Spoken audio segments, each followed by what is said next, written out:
Hello, I'm Colin. Today I'm going to teach you how to go from beginner offense to world champion level at air hockey. So we all know how beginners play air hockey, holding the top of the mallet, hitting random shots wherever the puck might go.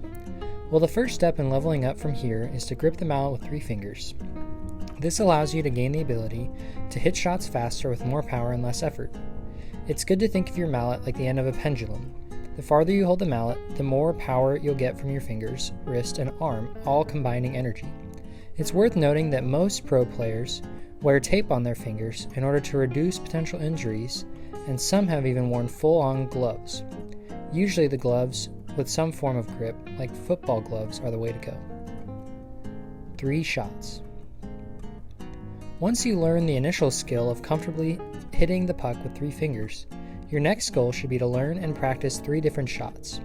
The first 3 that I would recommend learning would be the 2 straight shots, which are the cut and the cross, and the third shot would be your strong wall bank.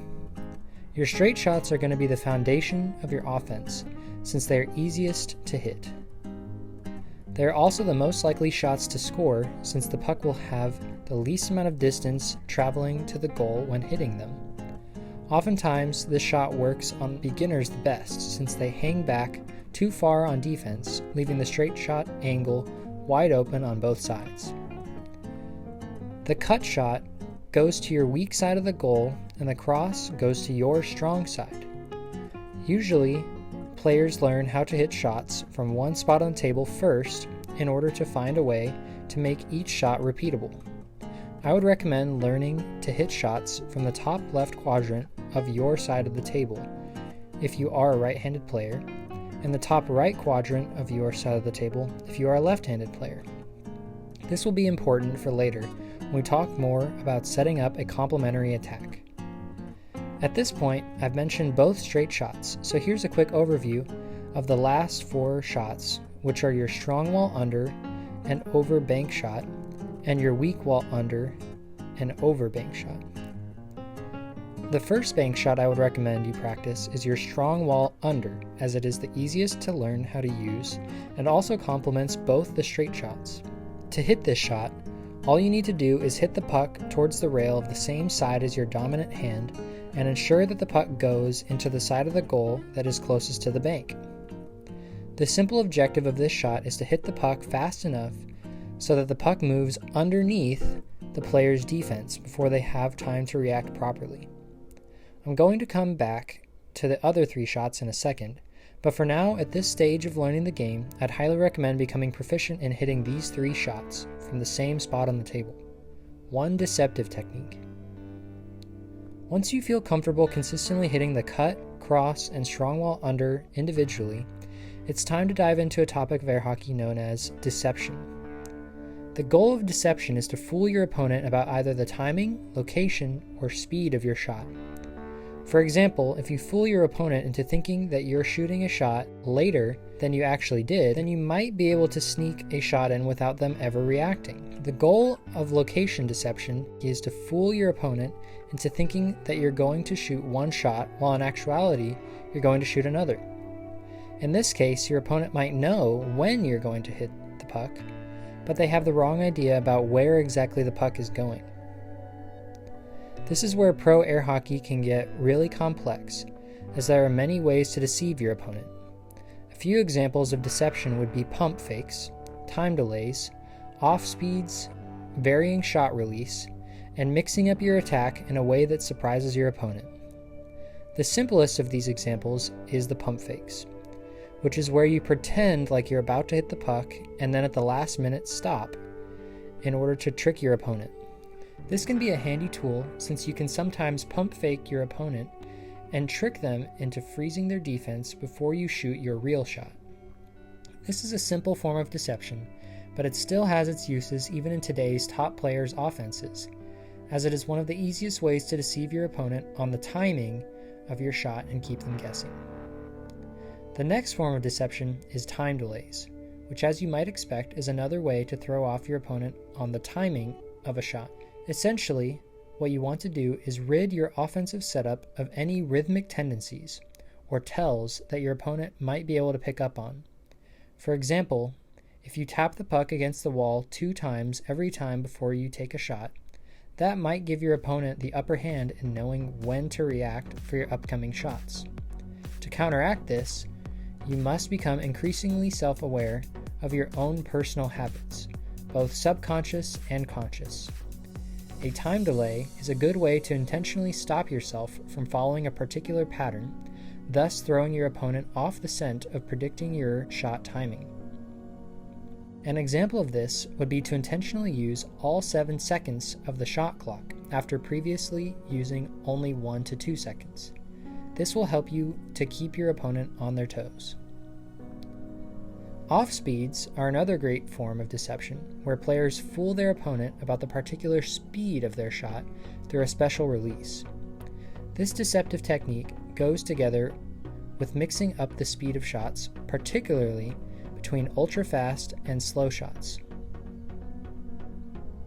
For example, if you previously scored on someone with a blisteringly fast right wall under or strong wall under, then the odds that you can get them to overcommit to move to that same spot in the table are high. Therefore, if you can make your release look like you're about to hit it fast, but instead you hit it slow and into the right wall over path, you're likely to fool your opponent on what shot you're about to take. I will also mention that there are certain times in a match where off speeds are more likely to work than normal, and that is when your opponent is stressed out and more likely to overcommit at important points. At times, at 6-6, where both opponents seem to be keyed in and blocking every single shot, you might be surprised when an off-speed straight shot or over-the-bank shot is all it takes to win a game. I'd argue that it's one of the more entertaining shots to witness at air hockey. Definitely give this a try the next time you got your opponent in a stressful situation. The most common form of deception in today's top 10 air hockey players is varying shot release. This is where a player's release on the puck looks as close as identical as possible for one shot as compared to another. This is especially helpful if the 2 shots in question are complementary, meaning that the 2 different shots go through entirely different paths towards the goal. Once a player has achieved some level of skill in this category of deception, they will find that it is very easy to keep their opponent guessing as to which area of the goal they will be shooting at. For now, I will leave this deceptive method to its definition, but I will state that without this form of deception, it is likely impossible to defeat a player within the top 10 today. Now that you've picked one of the previously mentioned deceptive techniques, and you've learned how to use it effectively, it's time to master a complementary attack of your choosing. If you remember me previously recommending that the first 3 shots you master be the cut, cross, and strong wall under from the same location on the table, then you have already been working on the foundation of a good complementary attack. Complementary attacks can be made up of 2 to 3 shots that all have varying paths towards the goal. The more varying the path of the shot, the better 2 shots will complement each other. However, this complement is only useful so long as you are able to disguise the different shots between one another. For this reason, the cut-cross attack is the simplest and most easy complementary attack to implement, since both shots are relatively easy to hit from the same spot on the table. The spot on the table from where you hit the puck also plays a large role in how much the shots complement each other, since the starting path of the puck for a particular shot will greatly determine the total path that the puck takes before scoring. The 2 most foundational complementary attacks are the cut along with the strong wall under and the cross along with the weak wall under. Both of these attacks rely on the same methodology of scaring your opponent into blocking for the under while trying to sneak past their defense with a quick straight shot. In practice, it is often best to establish a hard undershot to set the subconscious trigger in your opponent's mind that if you wind up, you have the ability to hit a hard shot that they need to move to defend. I would recommend starting from the center of the table and learning to hit one of these 2 complementary attacks. There are some master level players who have been able to maintain their ranking for long periods of time, primarily using only one of the 2 foundational attacks. These players also likely mix in the opposite straight shot at times in order to further keep their opponent guessing. For example, throwing a cut every once in a while during the cross plus weak wall under attack, or a cross every once in a while with the cut plus strong wall under attack. The reason why I wouldn't consider a cut cross as a foundational complementary attack is because the shots are similar enough that if the player knows that the shot is going to be a straight shot, both of these shots can be blocked by placing the mallet in the same location. The same can be said for the strong wall under and strong wall over and weak wall under and weak wall over attacks, which are both somewhat complementary but can be blocked by a smartly positioned defense. Shooting one of the foundational complementary attacks will force your opponent to choose which area of the goal to defend, forcing them to move one way or the other. I will also give a quick mention that one of the best ways to learn how to hit complementary shots is to watch videos of pro players trying to identify the arm, hand, and wrist motions that they use to get the most power out of a shot in the fastest motion. Find the way to hit the banks with the most power and the least effort, and the straight shots with the most power but still looking like a bank. 6 shots. Now that you've come to the point where you've fully chosen and developed a primary complementary attack, it's time for you to practice and master the other shots in the game. It is my belief that the top 10 players should all be able to hit the basic 6 shots in air hockey whenever required. One good way to practice this is by using a goal blocker, which can be obtained via the various air hockey community vendors. I'll also say that it is okay if you only learn how to shoot all of the shots from different locations on the table. The main key here is that if your opponent is blocking your primary attack, that you will have other options to choose from, that your body has the proper muscle memory to hit accurately. The easiest way to score isn't always to smash in the most powerful and accurate shot, but to hit the shot that your opponent is least expecting. 3 deceptive techniques. Now that you've fully mastered all 6 of the basic shots, it's time to master at least 3 deceptive techniques to throw your opponent off your shot timing, speed, or location. The more that you can vary up your attack using all 3 of these types of deception, the more you will score.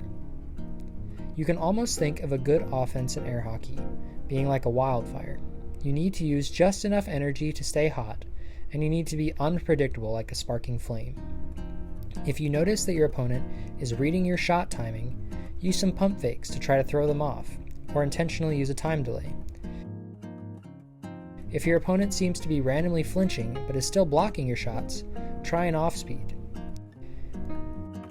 If your opponent seems to be reading everything you throw at them, try to mimic your last shot's movements all the way to the last moment, and then switch for a different predetermined shot. As time goes on, you will learn how to maintain a deceptive attack through a long period of time. Playing against a consistent practice partner will help confirm if your techniques are working, since if you can fool someone who sees your attack all the time, you will be more likely able to fool someone who has never seen your attack before, perhaps like at a tournament. If one deceptive technique works, don't be afraid to keep using it. But if you get stuck, also don't be afraid to cycle in some different deceptive techniques. The final recommendation that I would have towards any master player looking to break into the top 5 would be to have 3 different complementary attacks ready at your disposal. An example of this would be having a cut and strong wall under from top left of center, a cut, cross, strong wall under, and weak wall under from top center of the table, and having a cut, strong wall under, and strong wall over from top right of center. Being able to fluidly switch between these attacks whenever your opponent starts to pick up on another one of them will only benefit you in the long run. I can say for certain that when my go-to attack isn't working, that it doesn't take me long to switch to the next one. Many masters throughout air hockey history have made it by primarily using one complementary attack, such as Billy Stubbs with his strong wall under and cross, or Danny Hines with his cut and right wall under from the top left of center, and Pedro Otero with his cut, right wall under, and right wall over from right of center. But nowadays, if you want to be in the top 3, you're going to have to master at least 2 of these. Watch these former champions play and try to incorporate their best moves into your own arsenal. With that being said, this concludes my training tips on going from a beginner to a master offense at air hockey. Take your time, and as you go up through these tips, I guarantee that you will grow and see an improvement in your game. Let me know if you have any questions in any of these areas down in the comments, and feel free to leave any questions on how to get better in these areas. Be on the lookout for my next video on how to go from beginner to champion level in defense. I'll see you there. Play puck.